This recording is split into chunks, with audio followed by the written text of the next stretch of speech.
Salam sejahtera Bapak Ibu, seluruh jemaat GCC, Jesus Christ Community, simpatisan, khususnya juga hamba-hamba Tuhan, para aktivis pengerja gereja. Karena ini berkaitan dengan pengajaran yang sangat penting tentang doktrin Allah Trinitas atau Allah Tritunggal. Harapan saya materi pelajaran ini menjadi perhatian daripada pelayan-pelayan Tuhan agar kita tidak salah di dalam memberikan pengajaran-pengajaran. Hari ini kita akan kembali belajar tentang Allah, doktrin Allah Esa yang dipancarkan lewat link YouTube kami, Bible Teaching Ministry. Oke, Allah Esa. Sebelum kita masuk ke pelajaran ini, terlebih dulu kita akan mendengarkan satu pujian. Satu lagu dengan judul Arti Kehadiranmu. Kita rindu Allah selalu hadir. Dan hari ini saya akan jelaskan itu adalah 3 fase munculnya pemahaman manusia tentang entitas Allah. Fase apapun yang paling penting adalah Tuhan hadir. Itu yang paling penting. Kita akan dengarkan pujian ini, arti kehadiran Tuhan dalam hidup kita.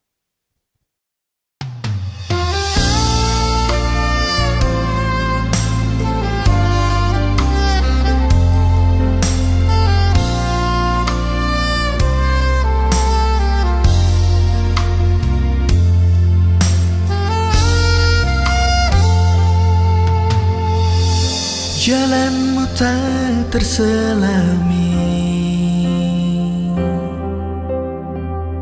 oleh setiap hati kami,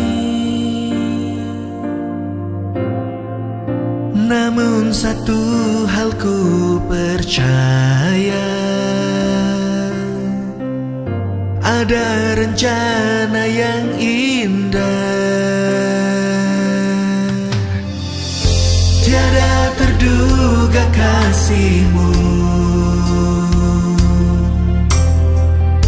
heran dan besar bagiku. Arti kehadiran-Mu selalu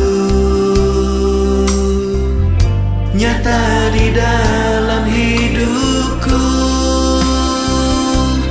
Penyertaan-Mu sempurna, rancangan-Mu penuh damai, aman dan sejahtera walau di tengah badai. Ingin ku selalu bersama, rasakan keindahan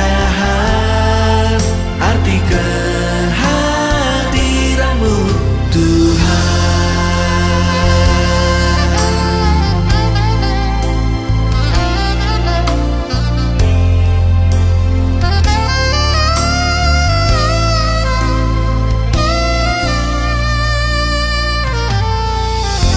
Jalanmu tak terselami oleh setiap hati kami, namun satu hal ku percaya, ada rencana yang indah. Tiada terduga kasih-Mu, heran dan besar bagiku. Arti kehadiran-Mu selalu nyata di dalam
Bapak Ibu, kita sudah mendengarkan pujian penyembahan. Lagu ini sangat menginspirasi. Kita sangat membutuhkan hadirnya Allah dalam kehidupan kita. Nah, sebelum kita masuk ke pelajaran ini, terlebih dulu kita akan berdoa. Di dalam nama Tuhan Yesus Kristus kami berdoa. Terima kasih Tuhan. Kembali Engkau berikan kesempatan kepada kami untuk belajar, menggali, dan terus menggali supaya kebenaran-kebenaran kami semakin temukan dari penggalian tersebut. Engkau pakai hamba yang kecil, hamba yang hina ini untuk memberikan satu penjelasan tentang sebuah kebenaran. Kebenaran yang sudah dijalankan, dipegang oleh umat Kristen sekian ribu tahun. Hamba-Mu mengajak mereka untuk lakukan feedback, lakukan penggalian ulang. Sudah benarkah apa yang diimani, yang diajarkan selama ini? Kiranya Roh Kudus menuntun kami, membuka hati dan pikiran kami, dicerahkan untuk mengerti kebenaran ini. Demikian doa permohonan kami, dalam nama Yesus Kristus kami siap belajar. Amin. Bapak Ibu, kita lihat kembali sekilas tema mengenai pribadi Allah yang Maha Esa. Nah, ini tema-temanya, dan tema yang akan kita kupas pada saat ini adalah yang kelima, sesi yang kelima dengan judul 3 fase konsep tentang entitas Allah di Alkitab. Lalu yang ke-6, 7, 8, 9, 10. Nah, ini setiap kali saya memberikan pengajaran, selalu saya munculkan 20 judul yang akan kita kupas melalui tema Allah Esa. Supaya pemahaman kita tentang hak Allah yang Esa ini tuntas. Apakah yang benar itu Trinitas atau Allah Esa atau Allah Tunggal. Kita masuk ke pelajaran sesi yang kelima ini. 3 fase konsep tentang entitas Allah di Alkitab. Fase itu artinya tahapan, masa atau waktu tertentu. Kitab suci umat Kristen itu dibagi menjadi 2 bagian besar. Yaitu bagian pertama disebut kitab suci perjanjian lama, sedangkan bagian yang kedua disebut kitab suci perjanjian baru. Jadi kitab sucinya orang Kristen terbagi menjadi 2 bagian utama. Bagian pertama ditulis pakai bahasa Ibrani, bagian kedua ditulis pakai bahasa Yunani. Dan luar biasanya dari kedua kitab ini digabung muncul 66 kitab.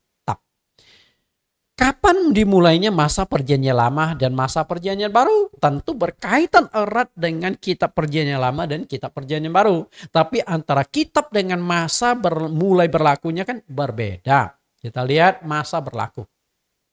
Bapak Ibu yang saya kasih, perlu diketahui bahwa sebuah perjanjian menurut Alkitab tidak akan sah jika perjanjian itu tidak dimeteraikan dengan darah. Karena darah itu adalah kekuatan. Darah itu adalah alat pengesahan meterai yang sangat kuat.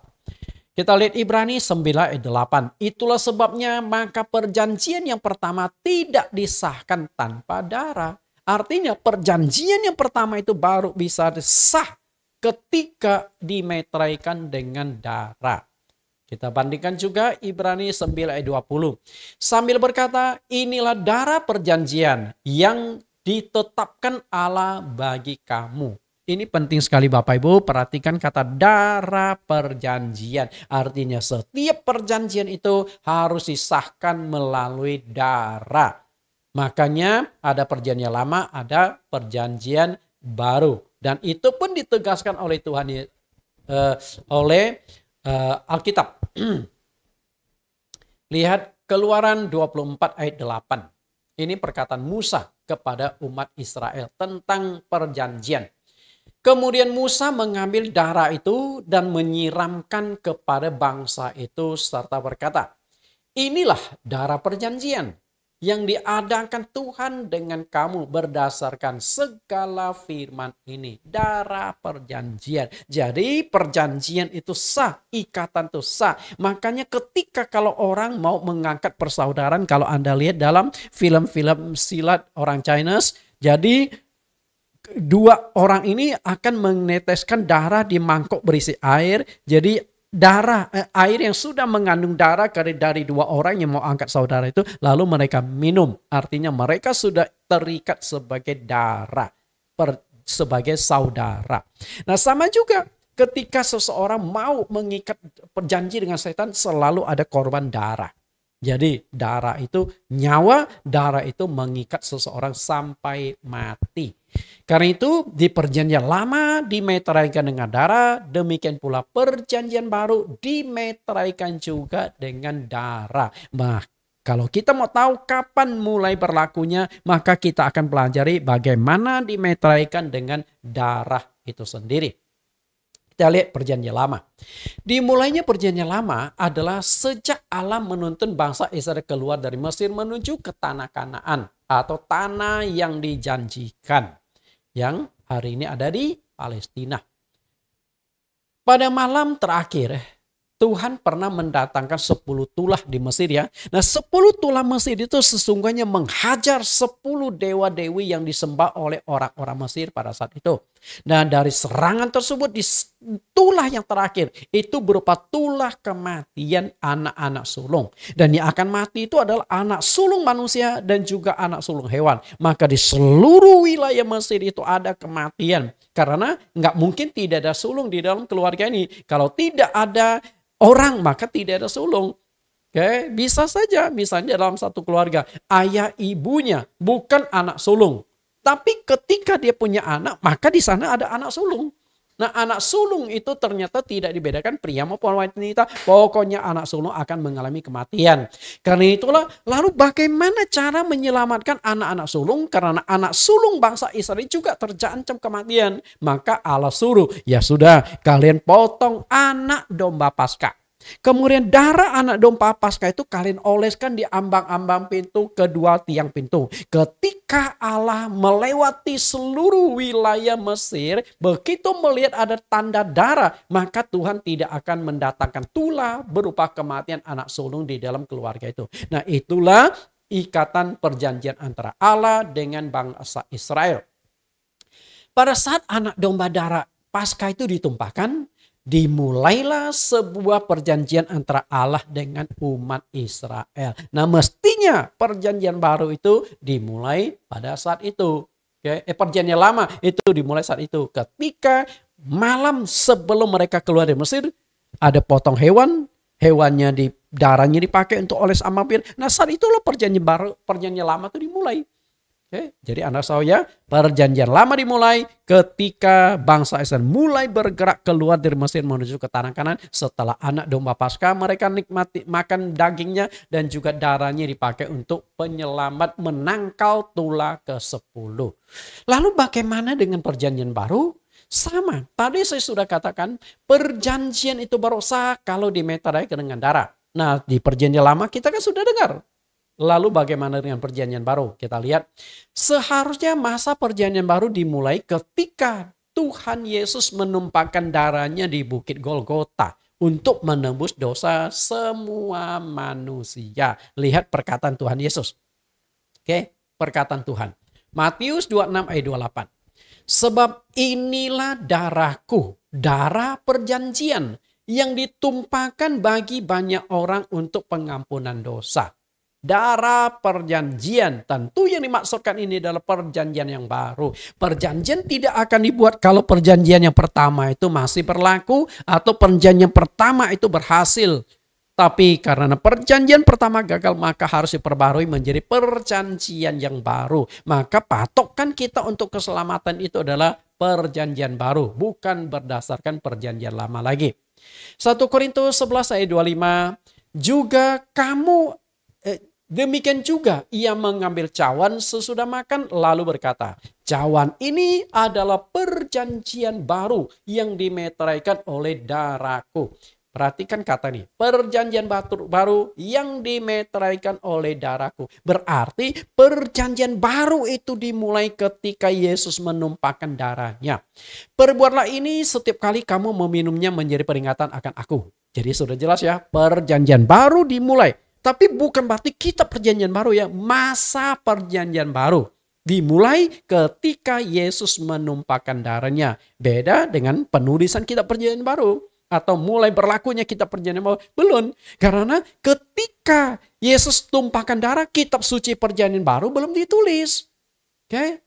Maka kita hari ini kitab perjanjian baru harus bedakan antara masa mulai berlakunya perjanjian baru dengan kitab perjanjian baru. Itu dua hal yang berbeda. Perhatikan perjanjian lama dan perjanjian baru. Perjanjian lama dimulai ketika darah anak domba Paskah ditumpahkan. Itu dimulai perjanjian baru. Perjanjian lama. Oke, karena perjanjian baru sah harus ada penumpahan darah. Lalu perjanjian baru dimulai ketika darah anak domba Allah yaitu Yesus Kristus ditumpahkan. Lihat 1 Korintus 5 ayat yang ke-7. Buanglah rangki yang lama itu sebab kamu menjadi adonan yang baru. Sebab kamu memang tidak beragi. Sebab anak domba Paskah kita juga telah disembelih yaitu Kristus. Jadi sama Bapak Ibu.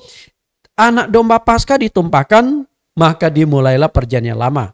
Demikian pula anak domba Paskah, anak domba Allah yaitu Yesus Kristus begitu ditumpahkan dimulailah zaman perjanjian baru. Jadi harus jelas ya. Kapan dimulai perjanjian lama dan kapan dimulai perjanjian baru. Ini penting karena kita akan mempelajari tentang fase-fase pemahaman manusia tentang Allah. Perjanjian lama dan perjanjian baru. Kemudian antara perjanjian lama dengan perjanjian baru, di tengah-tengahnya itu ada satu masa yang pendek. Sekitar 3 tahun, yaitu masa di mana Yesus mulai tampil, mulai mengajar sampai Yesus disalibkan, menumpahkan darahnya di Bukit Golgota. Berarti ketika Yesus menumpahkan darahnya di Bukit Golgota, otomatis saat itu dimulai masa perjanjian baru. Berarti waktu Yesus masih hidup, belum dimulai masa perjanjian baru. Maka saya gunakan istilah masa transisi. Transisi adalah penyambung perjanjian lama dengan perjanjian baru. Nah di masa transisi ini walaupun masanya pendek hanya 3 tahun tapi sangat-sangat penting. Dan juga pemahaman manusia tentang entitas Allah itu sangat penting di masa ini. Karena ketika kita salah memahami terjadilah kerancuan atau kekeliruan. Seiring dengan berjalannya waktu, pemahaman tentang entitas Allah juga terbagi menjadi 3 fase. Kenapa saya jelaskan dulu kapan berlakunya masa perjanjian lama, masa perjanjian baru, dan ada masa transisi. Karena ini sangat penting berkaitan dengan pemahaman manusia tentang entitas Allah. Kita lihat ketiga fase. Fase perjanjian lama, fase transisi, masa transisi, dan juga perjanjian baru. Nah di masa perjanjian lama, pemahaman manusia tentang entitas Allah adalah Allah itu tunggal atau esa. Sedangkan masa transisi itu ada konsep pemahaman tentang Allah ada yang disebut Dwitunggal. Sedangkan di zaman perjanjian baru muncullah istilah Tritunggal. Jadi Anda harus tahu ya, masa fase, 3 fase ini. Tunggal, Dwitunggal, dan Tritunggal. Kita lihat 3 fase konsep tentang entitas Allah dari ketiga fase ini. Fase perjanjian lama. Fase perjanjian lama, masa transisi, dan perjanjian baru.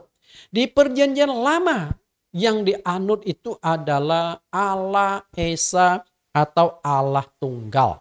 Sedangkan di masa transisi yang dianut, kita lihat dulu ayatnya, sorry. Ini. Masa perjanjian lama disebut Allah Tunggal karena yang dimunculkan saat itu hanya ada satu, yaitu Allah Bapa. Oke, nah ini dasar ayatnya. Tentu banyak sekali ayat yang menekankan Allah Esa, Allah Tunggal. Saya hanya kutip sedikit saja. Kemudian masa transisi. Masa transisi yang dipahami manusia saat itu adalah Allah Dwitunggal. Kenapa bisa Dwitunggal? Karena kalau perjanjian lama itu Bapa, tapi di masa transisi ini Yesus mulai memperkenalkan Bapa Maka ada dua pribadi, ada Bapa, ada Anak. Karena orang Kristen juga percaya bahwa Yesus atau Anak Allah juga Tuhan. Jadi ada dua Allah, Allah Bapa dan juga ada Yesus Kristus. Maka oleh banyak orang Kristen menyebut Allah Bapa, Allah Anak. Padahal istilah Allah Anak itu nggak ada. Nah, ini dasar ayatnya. Bahwa adanya konsep Dui Tunggal di dalam pemahaman manusia. Saya akan kupas nanti ayat-ayat ini. Lalu perjanjian baru. Perjanjian baru, konsep yang dipahami oleh umat Kristen saat ini adalah Tritunggal. Tritunggal dalam konteks ada tiga pribadi yang mereka pahami, yaitu ada Bapa, ada Anak, dan ada Roh Kudus. Nah, ayat yang mereka pegang sebagai acuan menjelaskan ada tiga pribadi adalah Matius 28 ayat yang ke-19. Oke, ini garis besar tiga masa tersebut. Kita akan bahas lebih jauh. Allah Tunggal atau Esa. Menurut saya, konsep Alkitab itu sangat konsisten. Dari perjanjian lama sampai perjanjian baru itu menganut Allah itu tunggal. Kalau begitu bagaimana dengan Dui Tunggal dan Tritunggal? Menurut saya pemahaman Dui Tunggal maupun Tritunggal ini adalah konsep tafsiran pikiran manusia yang akhirnya diakui menjadi doktrin dari sinode-sinode. Jadi Dui Tunggal, Tritunggal itu hanya konsep pikiran, bukan konsep Alkitab. Harus bedakan ya, konsep Alkitab dengan konsep pikiran manusia. Nah, konsep Alkitab yang ada itu adalah Allah Esa. Allah yang Maha Esa. Dari perjanjian lama menekankan Allah Maha Esa, dalam perjanjian baru menekankan Allah yang Maha Esa. Berarti jika memunculkan ada dua pribadi, tiga pribadi itu bukan dari Alkitab, tapi hasil pikiran manusia, hasil racikan doktrin manusia. Dan itu saya akan buktikan bagaimana konsep Dui Tunggal dan Tritunggal itu adalah pikiran manusia. Kita lihat dulu konsistensi firman Tuhan. Firman Tuhan perjanjian lama dan firman Tuhan dalam perjanjian baru sangat konsisten menekankan bahwa Allah itu Esa. Esa itu berarti satu-satunya. Berarti Allah itu nggak ada dua, Allah itu nggak ada tiga dan seterusnya. Hanya ada satu. Kita lihat konsep perjanjian lama Allah tunggal yang disebut Allah Esa. Nah, ini ayatnya yang ada kata Esa di perjanjian lama ya. Tapi saya tidak akan kupas ayat ini karena sudah saya kupas sebelumnya. Kita lihat Ulangan 4 ayat 3, 5 dan 39, Ulangan 6 ayat 4 ayat 32 sampai 39, 2 Tawarik 6 ayat 14, 2 Samuel 7 ayat 22, Maleaki 2 ayat 15, Zakaria 14 ayat 9, Yesaya 43 ayat 10, Yesaya 44 ayat 6 sampai 8, Yesaya 45 ayat 5 sampai 7 dan ayat 18, kemudian ayat 21 22, Yesaya 46 ayat 9. Semua ini menekankan hanya ada satu atau Esa. Lalu bagaimana dengan perjanjian baru? Kita lihat. Perjanjian baru tetap menganut Allah itu tunggal. Markus 12 ayat 29 dan ayat 31. 2. Yohanes 5 ayat 44 17 ayat 3. 1 Korintus 8 ayat 4 sampai 6. 1 Timotius 1 ayat 17, 2 ayat 5, 6 ayat 15. 1 Yohanes 5 ayat 20. Roma 16 ayat 27. Yudas 1 ayat 4 dan ayat 25, Wahyu 1 ayat 8, 1 ayat 6, 22 ayat 13. Nah, ini ayat-ayat menekankan Allah itu Esa. Jadi jelas ya, konsistensi Alkitab, konsistensi firman Tuhan, perjanjian lama sampai perjanjian menekankan Allah itu Esa. Bukan Dui Tunggal, bukan Tritunggal. Kita lihat bagaimana penekanan Tuhan Yesus. Perjanjian lama, saya kutip satu ayat ya. Ayat ini sudah saya sajikan tadi. Kita lihat Ulangan pasal 6 ayat yang keempat. Dengarlah hai orang Israel, Tuhan itu Allah kita. Tuhan itu Esa. Oke, ini Ulangan ya 6 ayat 4, perjanjian lama. Lalu perjanjian baru ditegaskan oleh Tuhan Yesus dengan mengutip Ulangan pasal 6 ayat 4. Artinya Tuhan Yesus juga setuju bahwa Allah itu Esa. Markus 12 ayat 29. Jawab Yesus, hukum yang terutama ialah dengarlah hai orang Israel, Tuhan itu Allah kita, Tuhan itu Esa. Jelas sekali ya. Perjanjian lama maupun perjanjian baru konsistensi memakai istilah menegaskan paham yang sama bahwa Allah itu Esa. Kalau begitu bukan Tritunggal, bukan Tritunggal. Kalau ada munculnya konsep Tritunggal, konsep Tritunggal itu konsep ciptaan manusia, konsep pikiran manusia, konsep pemahaman manusia. Nah, bisa saja konsep pemahaman itu keliru. Kita lihat perjanjian lama. Seluruh isi kitab perjanjian lama menitik beratkan konsep bahwa Allah itu Esa.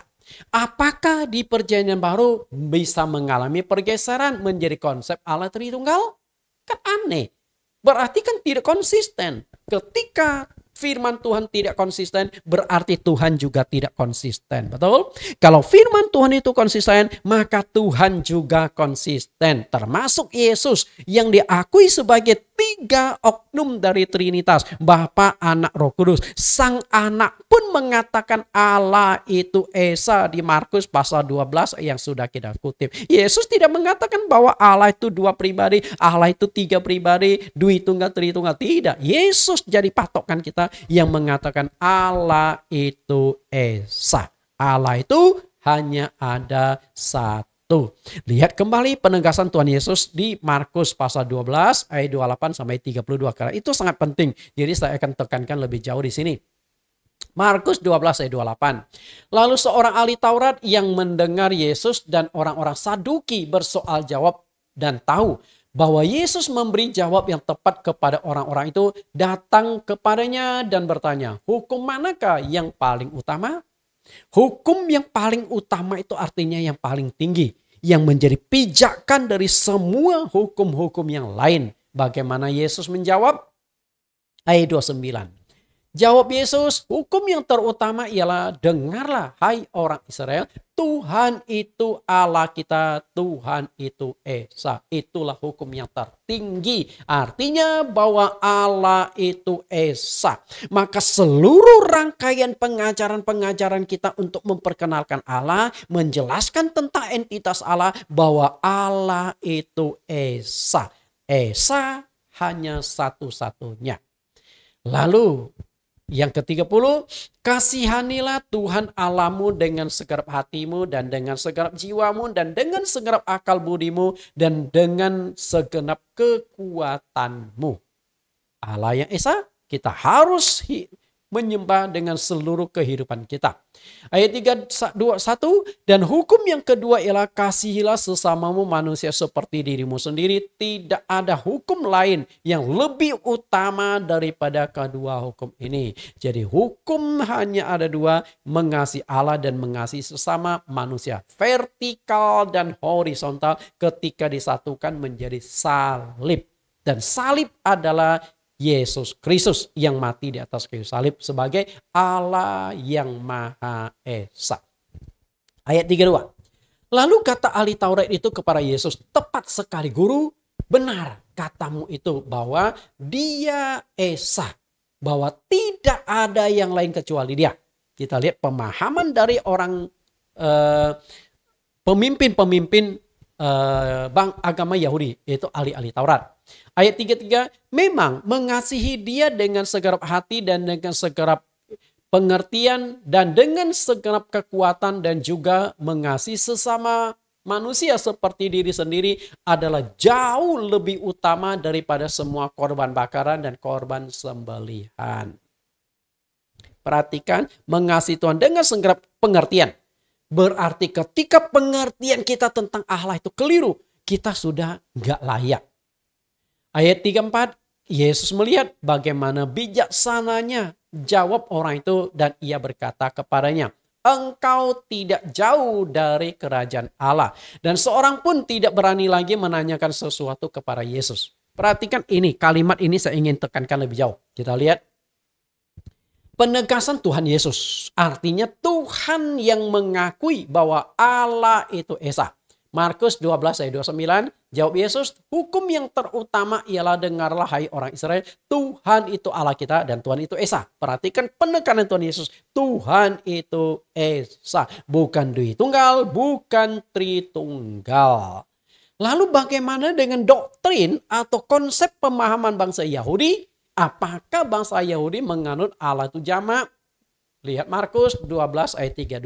Lalu kata ahli Taurat itu kepada Yesus, tepat sekali guru, benar katamu itu bahwa dia Esa. Dan bahwa tidak ada yang lain kecuali dia.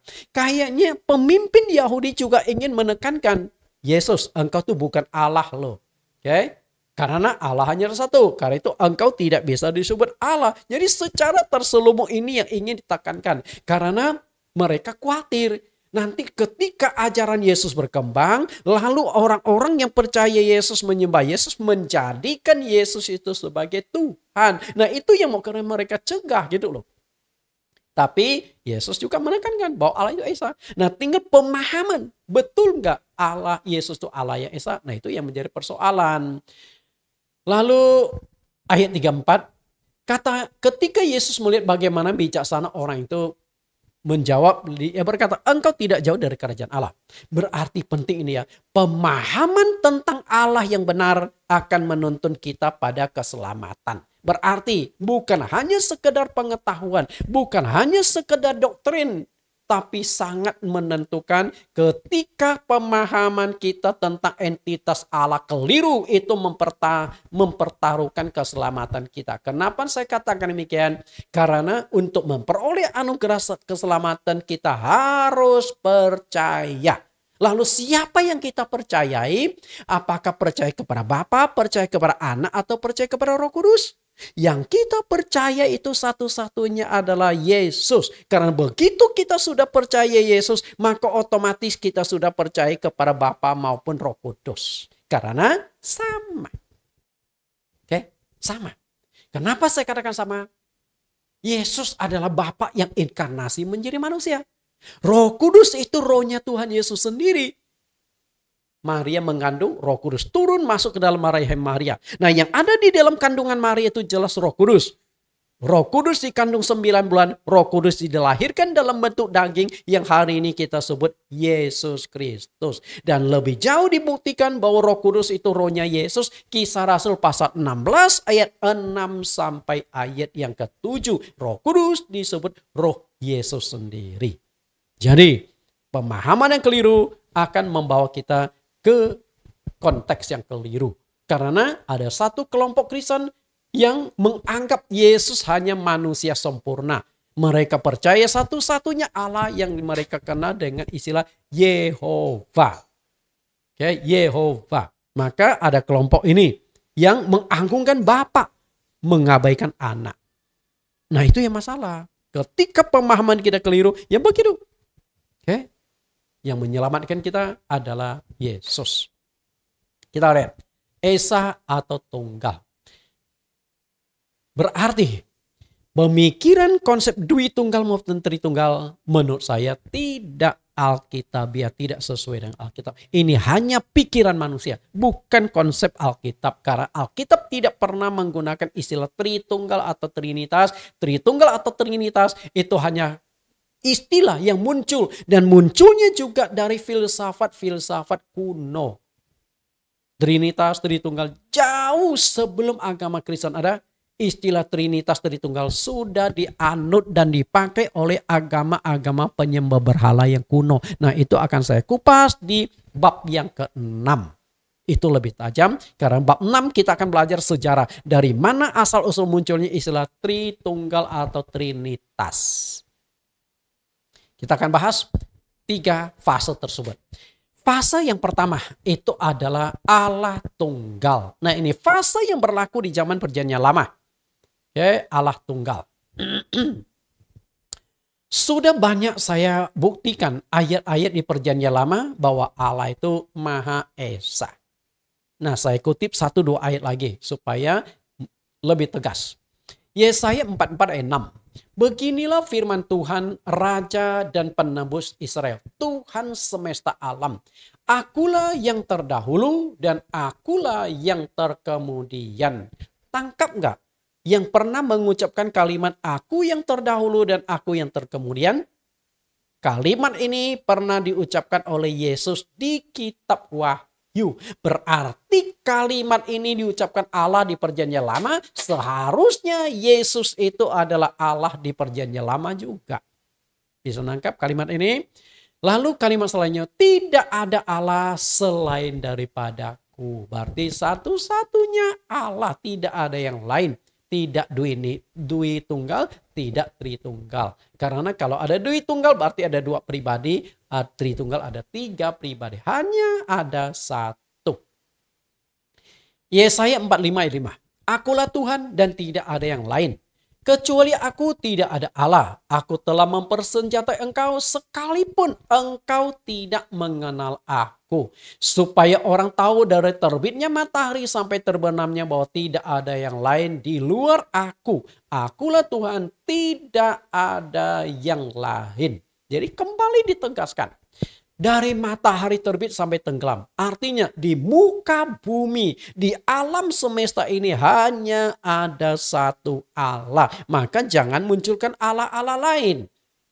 Oke, nah satu Allah yang satu ini apakah semua agama sudah mengenal dengan tepat? Nah itu yang menjadi persoalan. Karena mengenal Allah tidak semudah yang Anda bayangkan.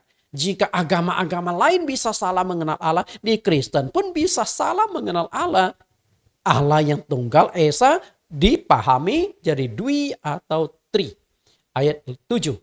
Dan yang menjadikan terang dan menciptakan gelap, yang menjadikan nasib mujur dan menciptakan nasib malang, akulah Tuhan yang membuat semuanya itu. Akulah Tuhan yang membuat semuanya itu, artinya Tuhan yang satu ini pencipta langit bumi, pencipta alam semesta, pencipta segala makhluk, dan semua makhluk inti ciptanya itu adalah manusia yang diciptakan menurut rupa dan gambar Allah. Nah di ayat yang ke-7, semua manusia hidupnya, dia punya nasib mujur ataupun malang, artinya Allah mengendalikan seluruh kehidupan manusia. Nah itulah Allah yang kita sembah. Nah apakah Anda sudah kenal dengan Allah yang satu ini yang memegang nasib semua manusia? Kemudian kita lihat Allah Esa yang ditekankan oleh Zakaria 14 ayat 9. Maka Tuhan akan menjadi raja atas seluruh bumi. Artinya seluruh bumi ini hanya ada satu raja besar. Kalau raja-raja yang memerintah rakyat, pemerintah-pemerintah, presiden-presiden banyak. Tapi presiden di atas segala presiden, raja di atas segala raja hanya ada satu. Yaitu Tuhan adalah satu-satunya dan namanya satu-satunya. Jadi kalau Tuhan itu hanya ada satu, nama Tuhan juga hanya ada satu. Sekarang kita lihat, Bapa namanya siapa? Anak jelas namanya Yesus. Roh Kudus namanya siapa? Nah selama ini kan orang Kristen tidak pahami. Hanya tahu satu nama yaitu Yesus. Nama Bapa tidak tahu, nama anak tidak tahu. Nah itu akan saya jelaskan di sesi-sesi yang akan datang. Nama Bapa itu siapa, nama anak itu siapa, nama Roh Kudus itu siapa. Supaya tuntas pemahaman kita. Kalau tiga pribadi seharusnya ada tiga nama. Bapak Ibu setuju? Anda yang penganut Allah Tritunggal, kalau Allah itu ada tiga pribadi, seharusnya setiap pribadi punya nama. Nama Bapa apa, nama anak apa, nama Roh Kudus apa. Kalau anak kan kita sudah tahu namanya Yesus, tinggal Bapa dan Roh Kudus namanya siapa. Kalau Anda tidak bisa jelaskan, berarti pemahaman Anda tentang Allah Tritunggal masih bermasalah. Oke, sekarang kita lihat fase yang kedua. Ternyata di fase transisi, sempat muncul konsep tentang dui tunggal. Kalau perjanjian lama tunggal karena belum muncul oknum yang kedua. Baru Bapa di perjanjian lama. Tapi di zaman transisi ada Yesus dan ada Bapa. Nah itu yang memunculkan konsep dui tunggal. Tapi saya ingin katakan sekali lagi, konsep dui tunggal hanya pikiran manusia. Dan saya akan buktikan ini pikiran manusia. Konsep dui tunggal ada Bapa dan ada anak. Nah perhatikan gambar ini Bapak Ibu. Ada Bapa dan ada anak. Bapa lebih tua, janggut putih. Anak itu lebih muda. Tapi hanya gambar ya. Dan itu bukan berarti itu wajah Bapa dan wajah Yesus. Tidak, ini hanya gambar ilustrasi. Dalam perjanjian baru banyak juga ayat-ayat yang mencatatkan Yesus dan Bapa itu seakan-akan ada dua pribadi yang berbeda dan terpisah. Oke, seakan-akan. Bukan berarti benar. Hanya seakan-akan berarti masih perlu dikaji lebih jauh. Kita lihat contoh ayat yang terkesan Allah itu dui tunggal. Oke, Allah itu dui tunggal. Bapa lebih besar daripada Yesus. Yesus berkata, Bapa lebih besar dari aku. Bukankah ada dua pribadi? Satu lebih berkuasa, satu kurang kuasa. Oke, hati-hati. Kemudian anak tidak tahu hari kiamat, Bapa yang tahu. Karena suatu ketika murid-murid Yesus bertanya di Matius pasal yang ke-24. Guru, beritahukan kami bila mana engkau akan datang dan kapan dunia hancur. Lalu Yesus katakan di Matius pasal 24 ayat 36. Tidak seorang pun yang tahu, malaikat di sorga tidak tahu, anak tidak tahu, hanya Bapa yang tahu. Nah kalau begitu kan berarti ada dua pribadi. Yesus tidak maha tahu, Bapa maha tahu. Nah mungkinkah hal itu terjadi bahwa Yesus tidak tahu kapan dia akan datang? Nah itu kan pemahaman. Lalu suara di atas gunung, inilah anak yang kukasih. Bukan hanya terjadi di atas gunung. Inilah anak yang kukasih terjadi beberapa kali. Kalau tidak salah tercatat 3 kali. Di waktu Yesus dibaptis 1 kali. Begitu keluar dari baptisan, langit terbuka, lalu terdengar suara, inilah anakku yang kukasih. Siapa yang bicara? Nah orang Kristen yang menganut paham Tritunggal gampang. Oh yang bicara Bapa, yang dibaptis anak. Kalau gitu Bapa dan anak berarti bukan menyatu, terpisah. Oke, dua pribadi yang terpisah. Nah kacau lagi kan. Jadi tidak semudah yang Anda bayangkan. Dan demikian pula di atas gunung ketika Yesus menampakkan diri bersama dengan Musa dan Elia. Lalu ada satu suara juga muncul. Inilah anak yang kukasih, kepadanya lah aku berkenan, dengarkanlah dia. Siapa yang bicara? Kemudian Yesus diutus dan melakukan kehendak Bapa. Yesus selalu mengatakan, aku diutus Bapa, aku diutus Bapa. Yesus datang dari Bapa dan kembali kepada Bapa. Yesus bersaksi, Bapa bersaksi tentang Yesus. Artinya Bapa memperkenalkan Yesus itu siapa. Yesus berdoa kepada Bapa. Ini juga masalah ya. Allah Bapa yang membangkitkan Yesus. Bapa memuliakan Yesus. Bapa menyerahkan penghakiman kepada Yesus. Dan masih banyak ayat-ayat lain yang menekankan seakan-akan ada dua pribadi. Kenapa bisa demikian? Seakan-akan munculnya dua pribadi. Masalahnya adalah mengapa di Alkitab muncul ayat-ayat yang terkesan Allah itu seakan-akan ada dua pribadi. Dui tunggal atau 3 pribadi. Tritunggal. Kenapa bisa demikian? Karena Yesus memperkenalkan Allah Bapa dengan bahasa atau istilah kiasan. Perhatikan kata kiasan. Kiasan. Kiasan berarti bukan makna yang sesungguhnya. Misalnya burung Garuda, lambang atau kiasan dari negara Indonesia. Memang ada burung yang itu burung Garuda. Enggak ada burung Garuda. Burung elang, burung Raja Wali ada.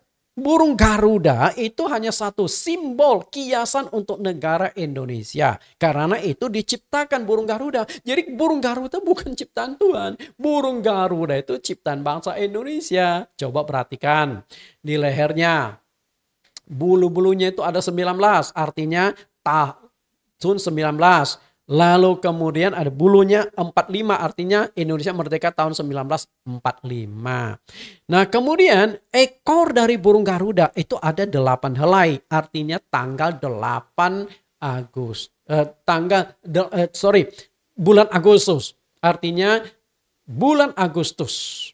Kemudian ada 17 dan 17 Agustus tahun 1945. Oke. Itu bulu-bulu burungnya itu ada aturan-aturannya. Kemudian kita lihat lagi, lihat di sini. Bukti bahwa Yesus itu memperkenalkan Allah secara kiasan, ini ayatnya. Yohanes 16 ayat 25. Semuanya itu kukatakan kepadamu dengan kiasan. Perhatikan kata kiasan. Akan tiba saatnya aku tidak lagi berkata-kata kepada kamu dengan kiasan, tetapi dengan terus terang memberitakan Bapa kepadamu. Ini ayat yang sangat penting. Kenapa bisa muncul seakan-akan ada konsep dui tunggal, tritunggal, ada Bapa, Anak, seakan-akan dua pribadi, Bapa mengutus Anak. Karena masalahnya di sini. Kiasan. Jadi Yesus sampaikan dengan kiasan. Yesus memperkenalkan Bapa dengan kiasan berarti bukan makna sesungguhnya. Bukan bahasa matematis. Kalau kiasan itu penuh tafsiran. Kita bisa tafsirkan begini, kita tafsirkan begitu. Tapi ketika tafsiran kita keliru, jadi kiasannya tidak tepat. Oke, misalnya burung Garuda kita tafsirkan menjadi burung lain. Kan sudah keliru. Kita lihat. Yang namanya bahasa matematis, contohnya adalah ini. 2 tambah 2 adalah 4. Itu bahasa matematis. Enggak akan lari, hanya satu-satunya. 2 tambah 2 pasti 4. Enggak mungkin 5. Ketika Anda jelaskan 2 tambah 2 sama dengan 5. Atau 2 tambah 2 sama dengan 3. Itu kan sudah keliru. Penjelasan tentang Allah sulit seperti itu. Kemudian 2 kali 4 8. 8 bagi 2 4. Nah ini bahasa matematis. Tapi kalau bahasa kiasan harus difahami baik-baik makna kiasan itu. Karena bukan makna sesungguhnya. Jadi ketika Yesus berkata Bapa mengutus aku. Belum tentu benar-benar Bapa itu mengutus dia. Karena apa? Kalau Yesus itu Bapa sendiri. Ini kan Bapa mengutus Anak. Atau saya mengutus saya. Nah ini kan jadi kacau. Jadi pemahaman itu sangat-sangat penting. Kita lihat kiasan. Lalu kalimat di bawahnya. Terus terang memberitakan Bapa kepadamu. Apa yang Anda tangkap dengan kalimat ini? Artinya adalah. Berarti selama 3 tahunan Yesus mengajar. Di masa transisi itu. Yesus tidak terus terang memperkenalkan Sang Bapa. Akibatnya manusia hanya meraba-raba dan mengira bahwa Yesus dan Bapa adalah 2 pribadi yang berbeda bahkan terpisah. Itu dia. Kalau Yesus terus terang memperkenalkan Bapa kepada dunia selama 3 tahun itu, saya yakin tidak akan muncul konsep dui tunggal atau tritunggal. Dan tidak akan mungkin banyak muncul agama. Sayangnya Yesus tidak pernah berkata, aku adalah Bapa, aku adalah Allah. Nah itu selesai. Kalau Yesus mengatakan aku adalah Allah, selesai. Berarti agama lain salah menyembah selain menyembah Yesus. Makanya salah satu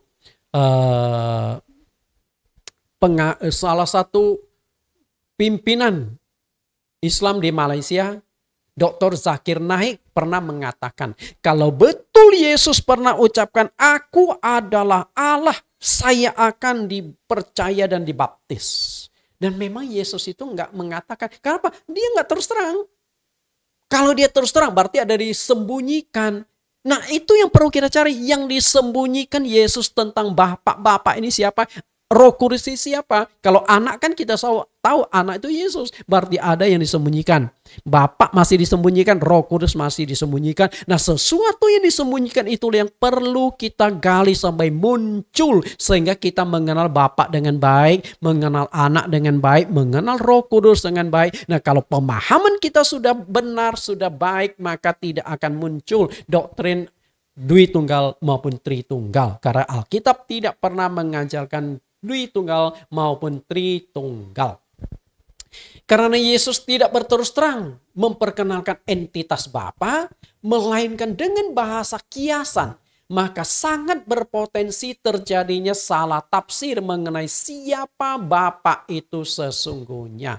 Sangat besar potensi kesalahan itu. Sehingga muncullah kesalahan tersebut adalah dui tunggal dan tritunggal. Oke? Menurut saya ini sebuah konsep yang harus digali kembali. Karena konsep dui tunggal maupun konsep tritunggal hanya konsep pikiran manusia. Ini pikiran, bukan konsep Alkitab. Nah saya akan buktikan dui tunggal maupun tritunggal itu hanya konsep pikiran manusia. Kita jelaskan tentang konsep dui tunggal dulu. Yesus memperkenalkan Bapa dengan makna kiasan. Akan saya kupas lebih jauh dan tajam di bab yang ke-10. Atau di sesi yang ke-10. Yesus memperkenankan Bapa dengan kiasan. Nah, kita akan pelajari lebih tajam di bab yang ke-10. Karena kalau saya gabung dengan bab ini terlalu panjang. Ini saja bisa 1 jam lebih. Oke, kita lihat. Pikiran murid-murid adanya 2 pribadi. Nah, berarti kan ada Dui Tunggal. Dui Tunggal kan pikiran murid. Nah, Yesus betulkan pikiran mereka. Kita lihat. Yohanes 14 ayat 6. Kata Yesus kepadanya, Akulah jalan dan kebenaran dan hidup. Tidak ada seorang pun yang datang kepada Bapa kalau tidak melalui aku. Penegasan Yesus sangat jelas. Aku jalan. Artinya jalan ke sorga, jalan menuju kepada Bapa. Dan kebenaran itu apa? Kebenaran itu ajaran, kebenaran itu firman. Yohanes 17 ayat 17, padamu kuduskanlah mereka dalam kebenaran, firman-Mu adalah kebenaran. Yesus adalah kebenaran. Yesus adalah firman yang menjadi manusia. Maka disebut kebenaran. Yohanes 1:1, pada mulanya adalah firman. Firman itu bersama-sama dengan Allah dan firman itu adalah Allah. Lalu hidup. Karena Yesus yang memberikan kehidupan yang kekal. Artinya harus percaya kepada Yesus baru bisa dapat hidup yang kekal. Kenapa harus percaya pada Yesus? Di ayat ini sudah sangat jelas Yesus berkata, tidak seorang pun bisa sampai kepada Allah Bapa. Oke? Kalau tidak melalui aku. Masih ada nabi lain, masih ada rasul lain yang bisa mengantar kita menemukan Bapa, menemukan Allah yang benar. Sudah tidak ada. Karena itu kalau Zakir naik membaca ayat seharusnya dia bisa terima Yesus. Karena nggak ada jalan lain lagi. Oke, kita lihat lagi ayat 7. Sekiranya kamu mengenal aku, pasti kamu juga mengenal Bapakku. Sekarang ini kamu mengenal dia dan kamu telah melihat dia. Sebenarnya itu sudah cukup jelas. Yesus katakan, sekiranya kamu mengenal aku, pasti kamu juga mengenal Bapakku. Sekarang ini kamu mengenal dia, kamu telah melihat dia. Perhatikan di sini.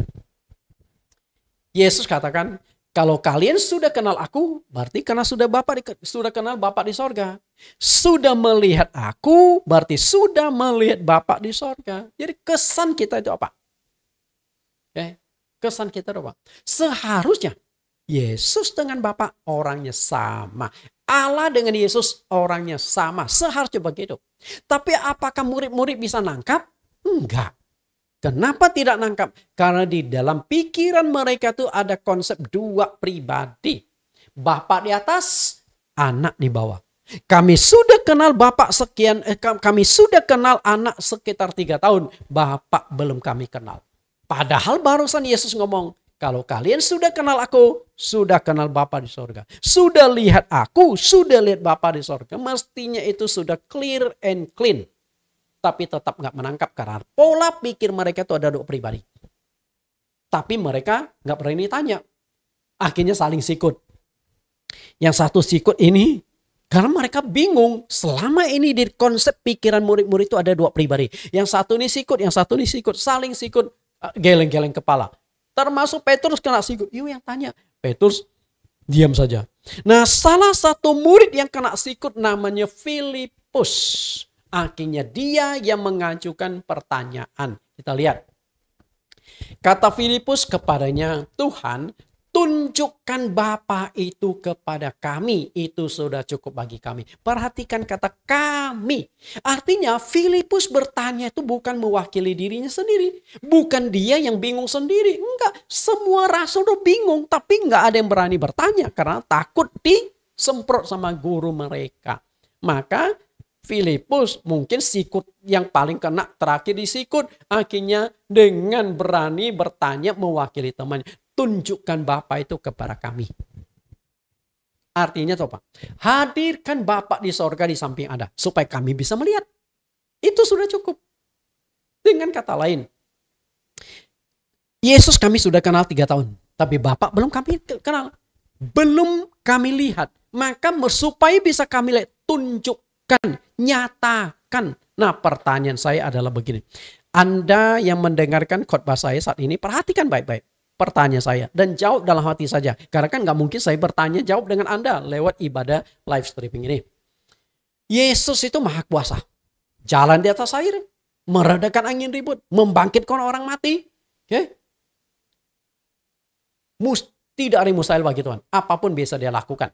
Pertanyaan saya adalah, Yesus sanggup tidak menghadirkan Bapa di sorga di samping Yesus? Supaya murid-murid bisa melihat, oh ini Bapa, oh ini Yesus, ini Bapa. Sanggup tidak? Saya berikan waktu 5 detik. Anda jawab dalam hati dan saya akan jelaskan. 1, 2, 3, 4, 5. 5 detik saya berikan. Yesus sanggup tidak menghadirkan Bapa di sorga di samping dia? Sanggup. Kalau Anda mengatakan sanggup, berarti Anda benar-benar belum memahami Allah. Anda kalau terjebak ke konsep Trinitas Tritunggal, tidak heran karena pemahaman Anda masih tidak tepat. Sama seperti murid-murid.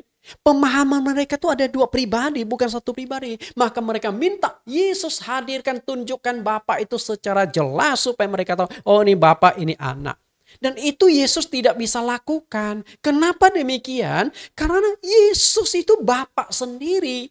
Kalau Yesus hadirkan Bapa di samping dia, berarti cilaka doktrin orang Kristen. Orang Kristen jelas-jelas politeis, bukan lagi monoteis. Ada Bapa 1, ada anak 1, sudah 2 pribadi. Belum Roh Kudus loh, oke? Kita baru bicara 2 pribadi. Ada Bapa, ada anak. Berarti kan 2. Jadi Yesus tidak mungkin bisa menghadirkan Bapa, menunjukkan Bapa itu kepada murid-murid karena dia itu Bapa sendiri. Nah, akhirnya betul Filipus kena semprot. Lihat ayat 9. Kata Yesus kepadanya, telah sekian lama aku bersama-sama kamu Filipus, namun engkau tidak mengenal aku. Barang siapa telah melihat aku, ia telah melihat Bapa. Bagaimana engkau berkata, tunjukkan Bapa itu kepada kami. Jelas sekali ya. Akhirnya kena semprot. Yang kena semprot yang bertanya tadi, Filipus, lu ini kelewatan ya. 3 tahun siang malam aku bersama-sama kamu. Aku sudah tunjukkan bagaimana kuasa Bapa itu di dalamku membangkitkan orang mati. Siapa yang bisa bangkitkan orang mati selain Allah? Menyembuhkan macam-macam penyakit. Berjalan di atas air. Siapa yang bisa berjalan di atas air dan tidak tenggelam selain pencipta angin? Meredakan angin, menciptakan air, meredakan angin ribut. Ketika aku berkata, hei angin teduhlah, hanya pencipta angin yang bisa mengendalikan angin. Sudah aku tunjukkan. Dan aku berkuasa atas tumbuh-tumbuhan. Ketika aku berkata, hei pohon ara, mulai sekarang tidak boleh berbuah lagi. Tidak berbuah lagi. Buah pohon itu kering. Kan sudah aku tunjukkan. Tapi mereka masih nggak mengenal. Menganggap Yesus dengan Bapa 2 pribadi yang berbeda dan terpisah. Nah, jadi murid-murid saja di zaman Yesus punya 2 konsep Allah Bapa, dan ada Bapa dan Yesus 2 pribadi yang berbeda dan terpisah. Maka saya katakan tidak heran jika orang Kristen, para teolog bisa munculkan konsep 3 pribadi. Ada Bapa, ada Anak, ada Roh Kudus. Oke? Berarti konsep Dwi Tunggal, konsep Tritunggal hanya pikiran manusia. Kita lihat ayat 10. Tidak percayakah engkau bahwa aku di dalam Bapa, Bapa di dalam aku? Apa yang aku katakan kepadamu tidak aku katakan dari diriku sendiri, tetapi Bapa yang diam di dalam aku, dialah yang melakukan pekerjaannya.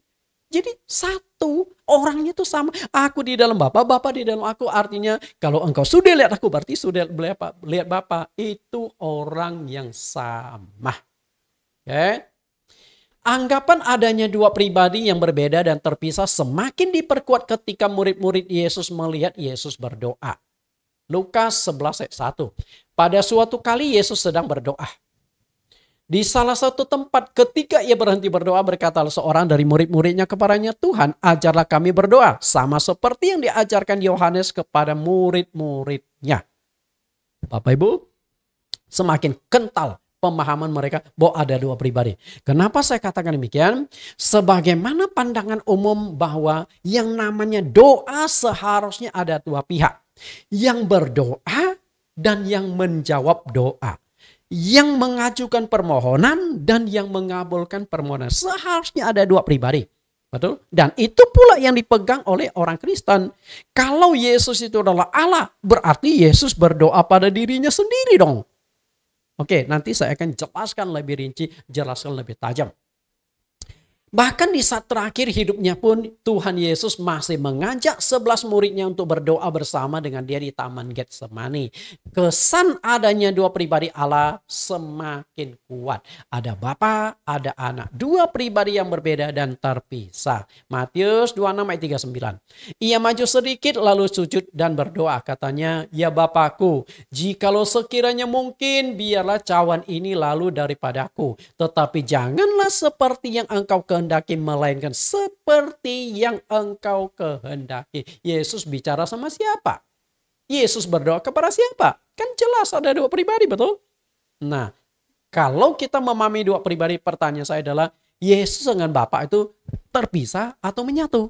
Nah, kalau Yesus dengan Bapa itu menyatu, bukankah Yesus berbicara dengan dirinya sendiri? Berdoa kepada dirinya sendiri? Tapi kalau Anda katakan terpisah, berarti Anda menganut paham politeisme. Bukan satu Allah, tapi ada Allah yang jamak, dua pribadi yang berbeda dan terpisah. Nah, disinilah kekacauan terjadi. Karena itu ketika kita salah memahami, terjadi kekacauan. Lalu ayat 42, lalu ia pergi untuk kedua kalinya dan berdoa, katanya, ya Bapakku, jikalau cawan ini tidak mungkin lalu, kecuali apabila aku meminum, jadilah kehendakmu. Jadi ada dua kepentingan. Keinginan Yesus dan keinginan Bapa. Keinginan Yesus, cawan pahit ini lalu. Keinginan Allah, Bapa, cawan pahit tetap harus diminum Yesus. Cawan pahit ini berbicara tentang penderitaan disalibkan. Menyingkap rahasia doa Tuhan Yesus berdoa. Mengapa Tuhan Yesus berdoa? Dan kepada siapa Yesus berdoa?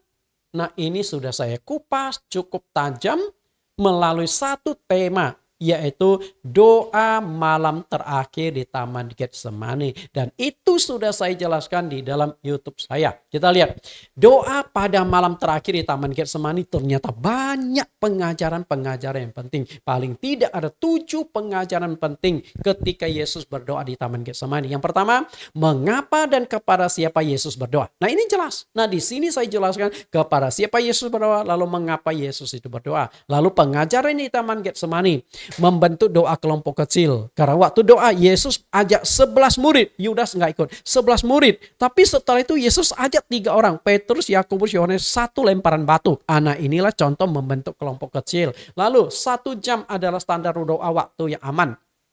Tuhan Yesus berkata kepada Petrus yang saat ini lagi diincar oleh iblis. Petrus, tidakkah kamu sanggup berjaga-jaga 1 jam dengan aku? Roh memang penurut tetapi daging lemah. Lalu pengajaran keempat, berdoa dengan rendah hati. Waktu Yesus berdoa di Taman Getsemani, dia bersujud. Bahkan di kitab lain, Injil lain menjelaskan mukanya sampai mencium tanah. Itu sikap yang rendah hati dalam doa. Kemudian kelima, berdoa harus dengan tekun. 3 kali ucapkan doa yang sama. Itu wujud ketekunan. Kemudian pengajaran yang keenam, berdoa menurut kehendak Allah. Yesus punya kehendak sendiri. Ya Bapa, kalau bisa cawan padi ini lalu daripadaku. Tapi dia perbaiki. Tapi bukan menurut kehendakku, tapi menurut kehendakmu. Nah, ini satu pengajaran. Ketika kita meminta atau menginginkan sesuatu, jangan menurut keinginan kita, tapi sesuaikan keinginan Allah. Yang ketujuh, tidak adalah jawaban doa dari Tuhan.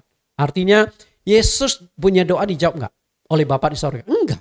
Betul? Kalau Yesus punya doa mohon supaya cawan pahit ini tidak dia minum, dijawab oleh Allah, berarti Yesus tidak disalibkan. Nah, kenapa Yesus tetap disalibkan? Berarti doa Yesus tidak dijawab. Nah, ini memberikan pengajaran. Tidak semua doa dijawab oleh Allah. Ketika Allah berkata tidak, itu sudah jawaban dari doa Allah. Ada 3 cara Allah menjawab doa kita.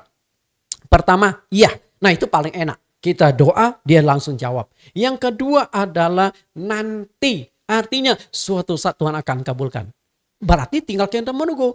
Tidak. Nah, itu adalah kata jawaban doa. Berarti yang Anda doakan tidak sesuai kehendak Tuhan. Paulus pernah berdoa juga 3 kali. Supaya duri di dalam dagingnya itu bisa dicabut oleh Tuhan. Tapi Tuhan menjawab, cukup kasih karuniaku bagimu. Jadi banyak pengajaran di sini. Nah, untuk lebih tajam mengapa Yesus berdoa dan kepada siapa berdoa dan sebagainya, silakan mengikuti atau masuk ke link YouTube kami, Jesus Christ Community. Sudah saya jelaskan secara panjang lebar dan tajam di sana. Lalu yang terakhir ketiga. Oke, saya akan percepat. Oke. Fase ketiga, Allah Tritunggal. Nah, ini fase di perjanjian baru. Pada masa perjanjian lama hanya ada satu sosok Allah. yang dimunculkan, yaitu Allah Bapa. Di masa transisi muncul satu pribadi lagi, yaitu Yesus Kristus. Lalu masa perjanjian baru muncul satu lagi, yaitu Roh Kudus. Kita lihat Bapa, Anak, Roh Kudus. Nah, disinilah konsep Tritunggal itu muncul. Oke, konsep Tritunggal muncul. Dan ayat yang terkesan adanya 3 pribadi Allah yang dipakai oleh penganut Allah Tritunggal mengatakan 3 pribadi adalah ayatnya ini. Matius 28 ayat 19. Karena itu pergilah, jadikanlah semua bangsa muridku dan baptislah mereka dalam nama Bapa dan Anak dan Roh Kudus. Perhatikan, dibaptis dalam nama Bapa, Anak, dan Roh Kudus. Oke, kita lihat lebih tajam. Namun, apakah benar bahwa dalam ayat ini Tuhan Yesus memperkenalkan bahwa Allah itu ada 3 pribadi? Coba perhatikan deh. Apakah Yesus menyebutkan ada 3 pribadi di sini? Oke. Atau ini hanya konsep pikiran manusia? Adanya 3 pribadi di sini. Saya tidak menemukan Yesus mengatakan ada 3 pribadi loh. Karena Yesus menekankan tentang nama. Baptislah mereka dalam nama Bapa, Anak, Roh Kudus. Dan nama itu satu orang bisa memiliki lebih dari satu nama. Alias, nama saya Nathan Junawan. Nama China saya Bong Jisian. Okay? Saya dulu sempat dibaptis di Katolik. Nama saya Benedictus. Nah, satu orang tapi 3 nama. Okay? Nah, atau 3 sebutan, 3 nama, 1 orang. Bisa juga. Oke, 3 nama, 1 orang. Nathan Jurnawan, Bong Jisian, Benedictus. Namanya 3, tapi orangnya sama. Berarti bukan bicara pribadi. Kita lihat. Atau ini hanya konsep pikiran para teolog. Karena para teolog menggunakan ayat membuktikan Allah itu ada 3 pribadi. Kita lihat sedikit lagi. Menurut saya, Tritunggal hanya konsep pikiran manusia. Bukan konsep Alkitab. Kenapa saya katakan demikian? Pertama, dalam ayat ini sama sekali tidak menyebut adanya 3 pribadi Allah. Tidak ada. Yang kedua, kata Bapa, Anak, dan Roh Kudus bukan menunjuk pada pribadi, melainkan sebutan atau panggilan. Oke? Satu orang bisa mainkan 2 peranan. Misalnya, di hadapan anak-anak saya adalah bapak. Oke, bapak anak-anak. Saya punya 2 anak, Renata dan Jeremy. Tapi di hadapan ayah saya adalah anak. Nah, orangnya sama, fungsinya bisa bapak, bisa anak. Oke, karena itu orangnya satu. Lalu yang ketiga, bapak dan anak bisa diperankan oleh satu orang yang sama. Sedangkan Roh Kudus adalah Roh Allah. Bapak, oke, satu pribadi. Anak satu pribadi. Roh Kudus kan roh. Berarti rohnya Allah, rohnya Yesus. Roh Kudus itu roh Allah atau roh Yesus sendiri. Jika benar ayat ini Tuhan Yesus memperkenalkan Bapa adalah 3 pribadi, maka akan kontradiksi dengan pernyataan Tuhan Yesus di Injil Markus 12 ayat 29 yang sudah kita baca. Tuhan itu Allah kita, Tuhan itu Esa. Oke. Kalau Bapa itu Allah, berarti Anak, Roh Kudus bukan Allah. Sedangkan orang Kristen mengakui anak Allah. Okay? Allah Anak, Allah Roh Kudus. Berarti kan sama Allah. Okay? Nah, kalau Anda mengatakan Bapa adalah Allah, Anak bukan Allah, Roh Kudus bukan Allah. Lah Anak dengan Bapa itu sama orangnya. Nah, gimana Anda bagi lagi? Tidak bisa dibagi-bagi seperti itu. Nah, kita lihat lebih jauh. Bagaimana Bapa ini dengan Anak. Tuhan Yesus mengatakan bahwa anak dengan Bapa itu sama orangnya. Kita sudah baca di tadi. Yesus katakan, kalau engkau sudah lihat aku, sudah lihat Bapa. Sudah kenal aku, sudah kenal Bapa. Kenapa bisa demikian? Yohanes 10 ayat 30. Aku dan Bapa adalah satu. Bapa dengan Yesus itu orangnya sama. Yesus adalah Allah yang inkarnasi menjadi manusia. Oke? Lalu Roh Kudus dan Anak. Anak atau Yesus dengan Roh Kudus itu pribadi yang sama. Roh Kudus itu adalah roh Tuhan Yesus sendiri. Lihat Kisah Rasul 16 ayat 6-7. Mereka melintasi tanah Frigia dan tanah Galatia karena Roh Kudus mencegah mereka untuk memberitakan Injil Asia. Dan setibanya di Misia mereka mencoba masuk ke daerah Bit Bitinia. Tetapi Roh Yesus tidak mengizinkan mereka. Perhatikan di ayat 6 disebut Roh Kudus, di ayat yang ke-7 disebut Roh Yesus. Itu roh yang sama yang menuntun mereka dalam penginjilan. Jadi jelas ya, Yesus dengan Roh Kudus itu sama. Berarti Bapa, Anak, Roh Kudus itu sama. Maka perintah Tuhan Yesus, baptislah mereka dalam nama Bapa, Anak, Roh Kudus. Tidak ada satupun bukti baptisan dalam nama Bapa, dalam nama Anak, dalam nama Roh Kudus. Yang ada di Alkitab langsung baptis dalam nama Yesus. Kisah Rasul pasal 2 ayat 38, Kisah Rasul pasal 8 ayat 16, Kisah Rasul pasal 10 ayat 48, Kisah Rasul pasal 9 ayat yang ke-5. Semuanya dibaptis dalam nama Yesus. Karena nama Bapa Yesus, nama Anak Yesus, nama Roh Kudus Yesus. Clear and clean.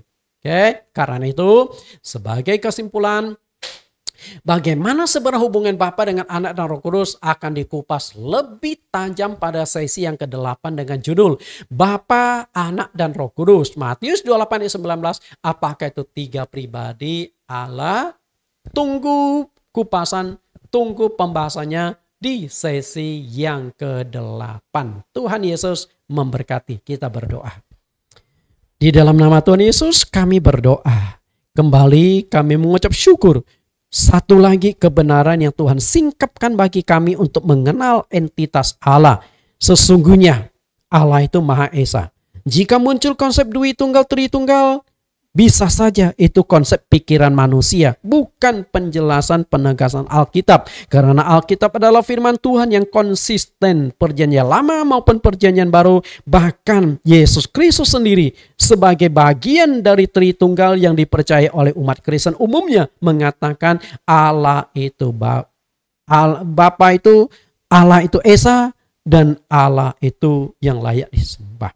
Terima kasih Tuhan. Semoga pemahaman kami dan juga sesi-sesi yang akan datang menuntun kami lebih tajam, lebih memahami keesaan Allah. Di dalam nama Yesus Kristus kami telah berdoa. Amin.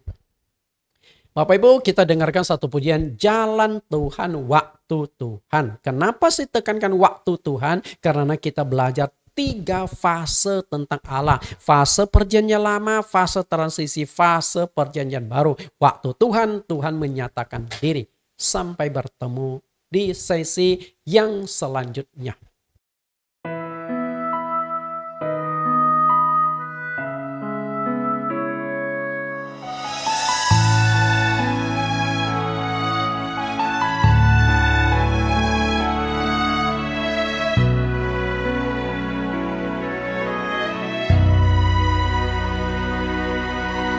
Kau yang paling mengerti tujuan di balik semua yang terjadi.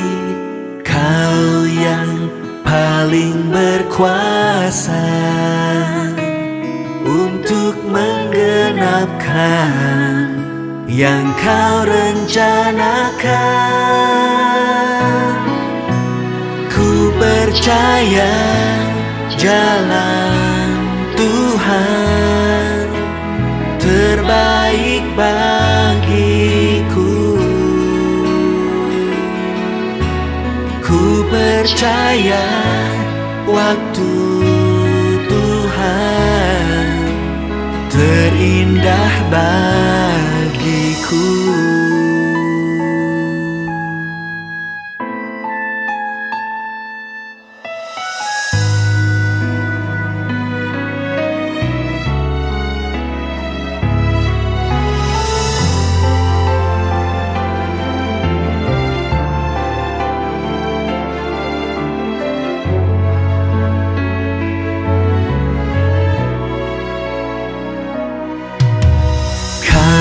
Yang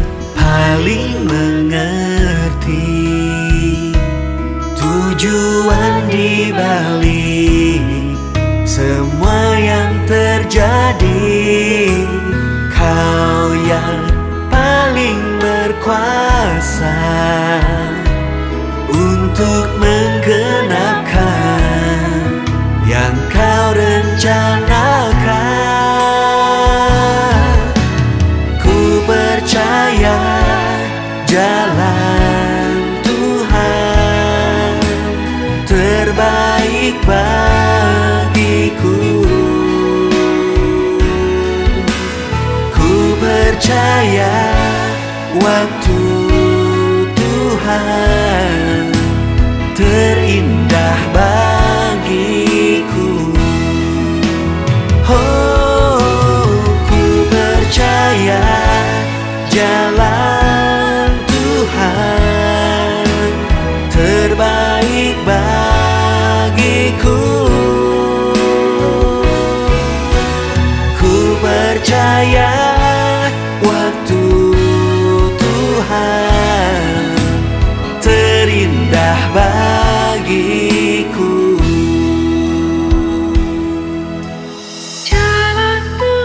Jalan Tuhan, waktu Tuhan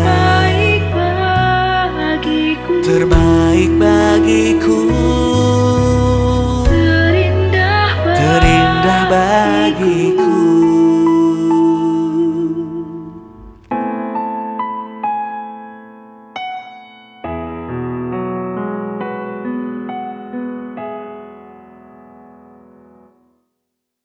Bagi mahasiswa teologi, setiap sesi Anda diwajibkan mengisi 10 pertanyaan. Ini topik yang kelima dengan judul 3 fase tentang konsep entitas Allah di Alkitab.